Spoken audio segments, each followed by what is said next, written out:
think it's probably a good time to move on to our next discussion, which is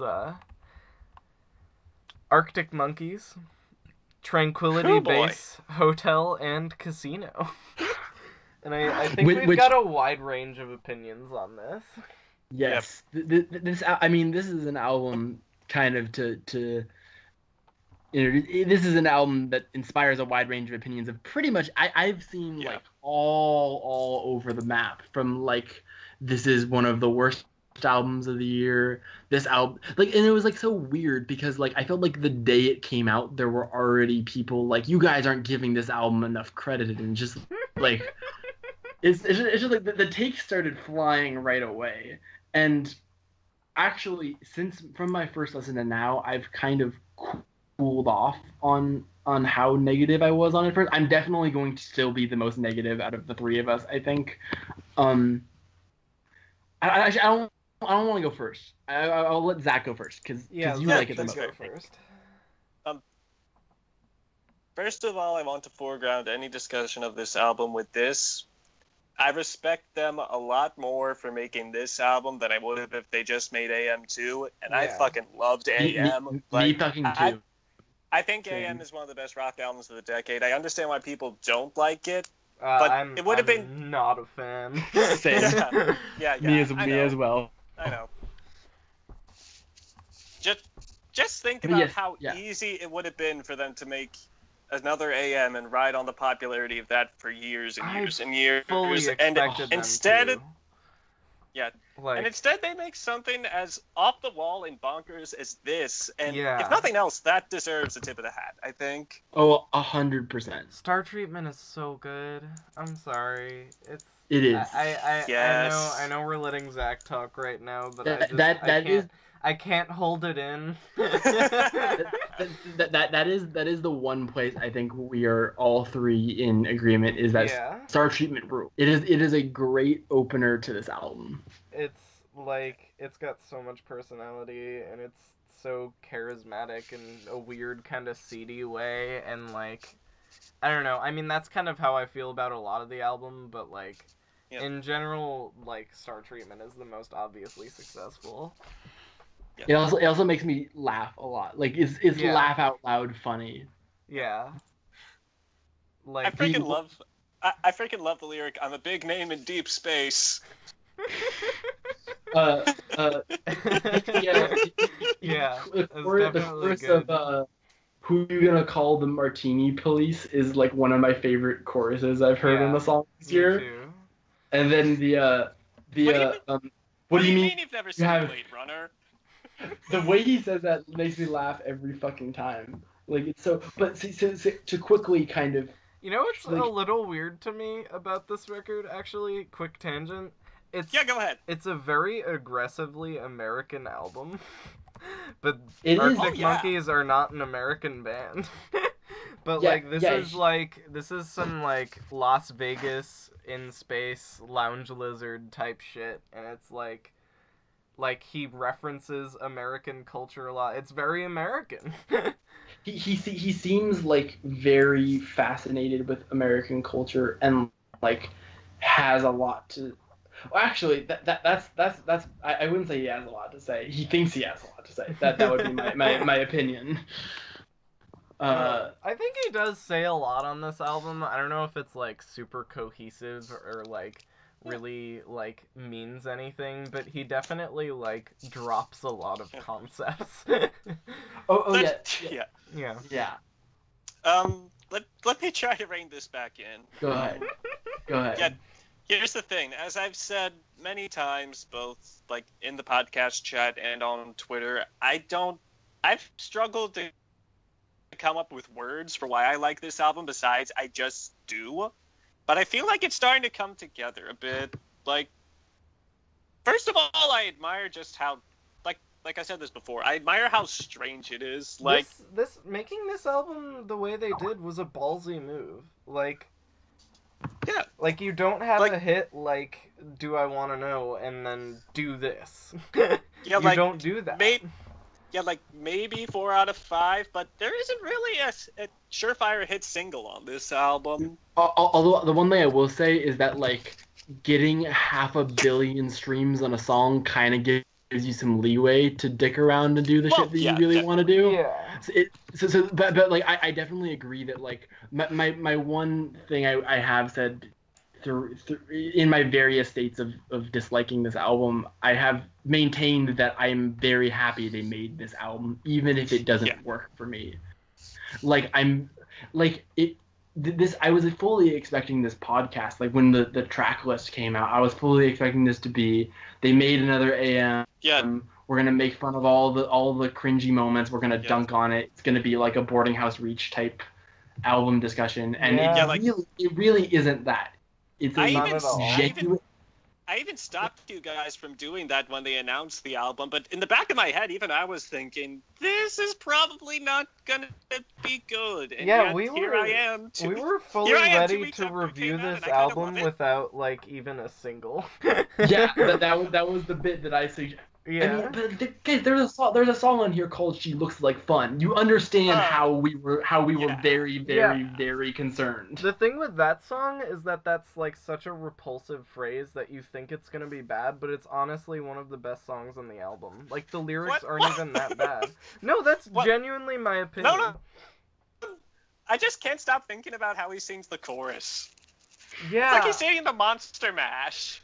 It does kind of exactly what it sounds like. It's very self-aware. I'm glad that with She Looks Like Fun, Alex Turner finally delivered us the song we deserved, which is a song in which he admits he's full of shit. Yeah. Yeah. I mean, this album, it definitely feels like an Alex Turner solo album more than it feels like an Arctic Monkeys album. I think is also an interesting thing. Like he's 100% like not just stealing the show, but like really it like the other Arctic Monkeys albums. I never really thought of them as like, wow, Alex Turner, what a front man. I just think of them more as they're a band that does these things well and these things I don't like and whatever. And like this is like, hello, I'm Alex Turner. Like he's fully on his like for better and for worse Father John Misty shit here. Like he's very like I am this.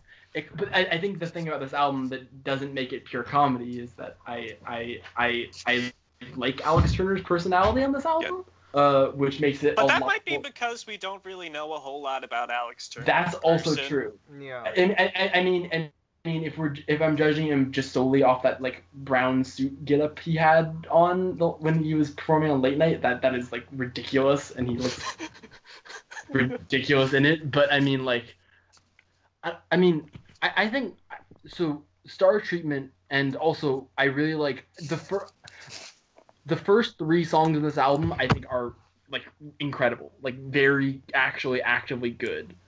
Yeah. But I think from there, especially the 3-song run of Tranquility Base Hotel and Casino, Golden Trunks, and then 4 out of 5, like every time takes me out of it, because like this album is like casting a spell, like a very specific kind of like, and you have to like be fully engaged with it, and you have to be really kind of like intrigued with Alex Turner's persona that he's sort of playing. And because that run of 3 or 4 songs, actually really from Tranquility Base Hotel and Casino all the way to like Science Fiction, I really don't like. And so like because of that, like it just like loses steam for me, and I find myself not being able to enjoy like She Looks Like Fun and the Ultra Cheese, which are like pretty solid songs toward the back half. And like it just really loses a lot of the momentum that it has. But like fully fucking hats off to Alex Turner for like trying some shit. You know what's the biggest surprise of this year? What is? The Ultra Cheese is a very good song. Oh yeah. I mean, also that She Looks Like Fun is a very good song, because that was like pretty much dark. Half of the songs on here. Like when Star Treatment was the first one, that was honestly one of the most concerning things, because like I just fully didn't like think Alex Turner was capable of having a complex and nuanced discussion about stardom and like culture. Like I just weirdly self-aware. I'm like confused, because AM is not self-aware. That AM was is the so whole not thing. self-aware. It's unbelievably Okay. not self-aware, and that was the whole thing that had us so worried, was that like we didn't trust Alex Turner to make a song called like if there was like an Alex Cameron song called, literally we thought this album was going to be Force Witness, but unironically. Like that is what I was expecting this album to be. Is Force Witness, but not as a bit. And it is actually similarly funny and cheeky and like smart in the way that Force Witness. God damn, I'm talking myself into liking this album.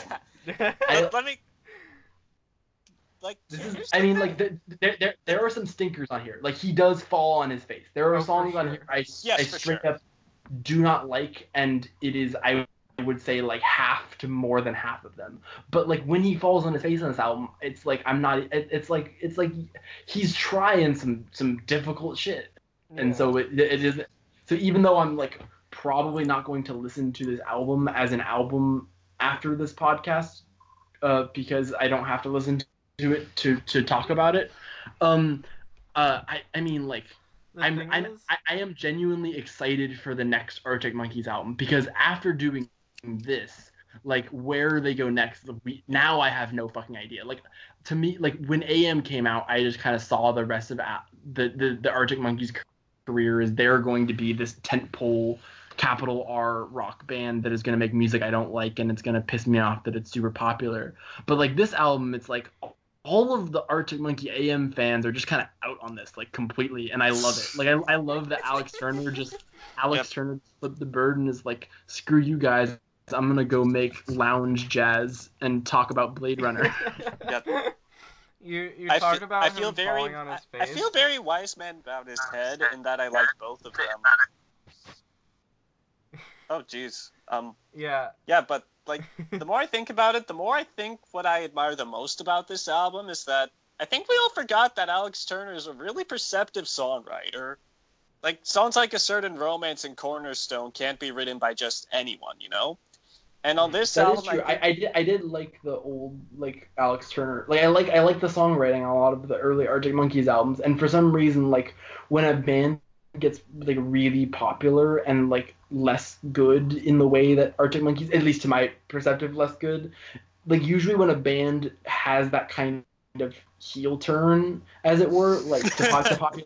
So usually it's like this narrative of like, oh, they've gotten too famous. They just can't make smart music the way that they used to. Alex Turner's too famous to be self-aware and smart anymore, because he's just too famous or whatever. And it's like this thing, oh, we've lost the old Arctic Monkeys forever. And we definitely aren't gonna get an album like the early Arctic Monkeys anymore. Like, no, we're not getting that anymore. But like it is a good reminder that like just because like an artist makes a move toward like broad songwriting and popularity doesn't mean that they've just lost the ability to write smart songs. yeah, but like, the more I think about it, the more I realize, like, this is what happens when a terrific writer like Alex Turner decides to let himself get loopy just to prove that he can.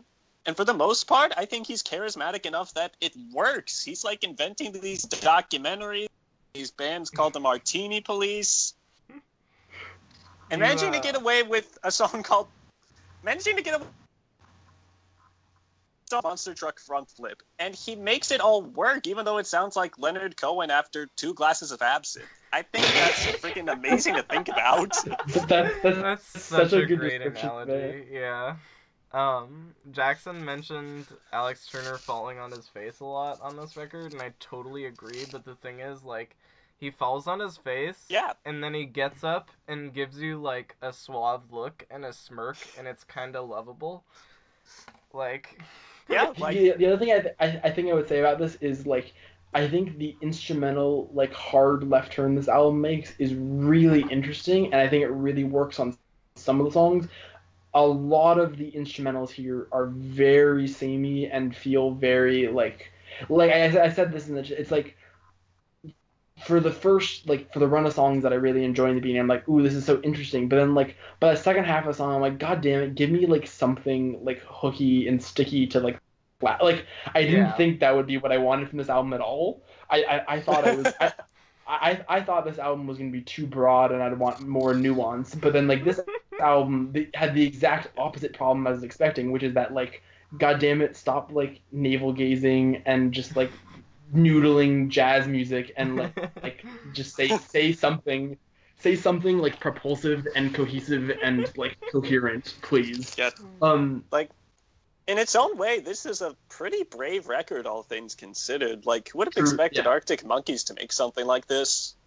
It definitely, like, it has me so intrigued for what the rest of their career is, because now they've made this album. Like, you could tell me the next Arctic Monkeys album is pretty much any genre, and I'd probably believe you. Yeah. Like, oh yeah, Arctic Monkeys are making a ska album next. I'm like, sure. Whatever. That kind of makes sense, though. I feel like I could see that easy. I guess probably more now than before. Yeah, but I like a lot what Steven Hyden said about this when he was talking about it on Celebration Rock. Like, this is an album that you think that they have to make to get older, to like age as a band, because you can't really do AM forever. Unless you're a band like AC/DC, you can't get away with that. And here they've made something that gives them a lot of paths forward all of a sudden, and I think that's something pretty special. I would really like to see, what I'm hoping for next is that, like, I have now learned that Alex Turner can be super charismatic, and now I want this superpower that he's acquired since he was bit by a radioactive spider or something in the time since AM. I don't know how it happened, but like, now that he has these new powers of actually being interesting. To a Tranquility Base hotel and casino on the dark side of the moon and performed as, you know, a piano player and singer in the bar there, and came back to Earth and made this album. And he opened a taqueria on the moon while he was at it. Good for him. Yeah. By the way, that is like probably the worst line on this album to have stuck in your head. I built a taqueria on the moon. Yeah, like this album, like I also said this in the chat, which is that like, I don't think he says anything like truly profound on this album, but it doesn't. I'm not sure if it matters. Yeah. First, I was kind of because I mean, like, the thing is that like on Star Treatment, I'm like, oh wow, like this is so irreverent and like self-aware. Like, maybe this album is gonna really like have a lot to say, and like, I'm sure Alex Turner could tell you what this album is quote unquote about, and I don't think I would probably agree with it. Yeah. I think a lot of this album is like a bunch of charming non sequiturs that kind of add up to a lot of nothing. But like, that's better than like what I thought it was gonna be. And now what I was saying is, now that we've seen this kind of range from him, I want him to utilize some of these sorts of elements toward like a more like, I want to hear him try to be this funny and charming and self-aware on like songs that people are going to like. You know what I mean? Yeah, like, the thing is, he did like sort of kind of explain it in like a little feature with Pitchfork that came out day of the album, but even then he was very cagey. Like, he does say, oh, this song is a little bit about technology, so is this song. This one is kind of about Trump, but otherwise it's still very oblique. I look forward to never completely figuring it out, but this is definitely, surprisingly, one of my favorite albums of the year so far, and I think it's going to stay that way. It's kind of confounding. It's so not good, but it's also so good to me. Like, because some of the songwriting just doesn't work. Just absolutely doesn't work. But the force of personality that he applies to every single song, like, makes it enjoyable still. Yet he absolutely believes every single word he is saying on this album, and that counts for a lot. Also the just the pure like value of, after making AM, which is like numbers wise one of the biggest indie rock like albums of like the decade, and then to start your next album crooning over like lounge music, saying I just wanted to be one of the Strokes as your first lyric on your new album, is just like so funny. It's like You Power were as big as the Strokes. Like you were doing Strokes level big stuff, and now it's so funny that he's like, I just want to be one of the Strokes, as he's firmly pivoting away from anything remotely Strokes in his music. Yeah, like it's like he's realized that maybe isn't the best direction. Yeah. Maybe it's like I just wanted to be that, and I actually, yeah, that kind of like at first I was kind of And thinking it's not that all it cracked up to be. I was thinking of that line more as like, oh, that was what I always wanted, and I never really thought of it in that kind of context. Like I just wanted to be like this kind of big rock star, and it wasn't. And then we've heard lots of songs about that, but none of them have been this weird. None of those other songs about how being a rock star isn't actually that fun. None of those songs mention Blade Runner at all.